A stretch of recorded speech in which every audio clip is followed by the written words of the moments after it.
لا چەند ڕۆژی پێشووە لە شاری کەرکووکی خۆشەویست کۆڕێکی شعری سازکراوەوە بەڕێز عەباس داودی کە یەکێکە لە شاعیرە دیارەکانی ئەو ناوچەیە و خاوەنی چەندین چوارینەی بەپێزە و لە دووتوێی چەند کتێبەکە بڵاوی کردوونەتەوە لە ڕابردووە.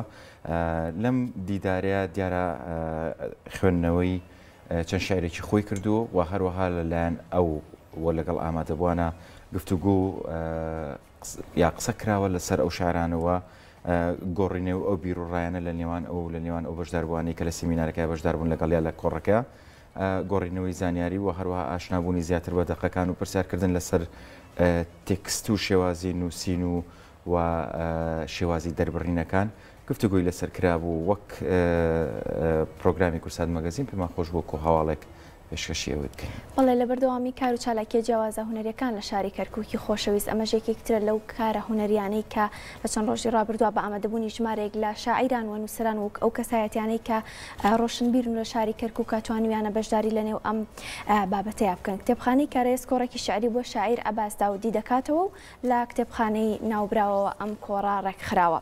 لە بەردەوامی و کار و چالاکی ئەدەبی و هونەریانەی کە لە کەرکووک بەڕێوە دەچن بە ئامادەبوونی ژمارەیەک لە شاعیران و نووسەران و ڕۆشنبیرانی شارەکە کتێبخانەی کارێز کۆڕێکی شعری بۆ شاعیر عەباس داودی لە کتێبخانەی ناوبراو ڕێکخست.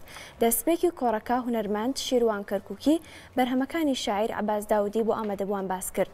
دواتر شاعیر هەریەکە لە دەقەکانی چوارێنەی شعر و غەزەل و قەسیدەی بۆ ئامادەبووان خوێندەوە. پاشان با گفتوگویەکی کراوە لە نێوان ئامادەبوانی و شاعیر دەربارەی دەقی شعری و بابەتە ئەدەبیەکان کۆتایی بە کۆڕەکە هات.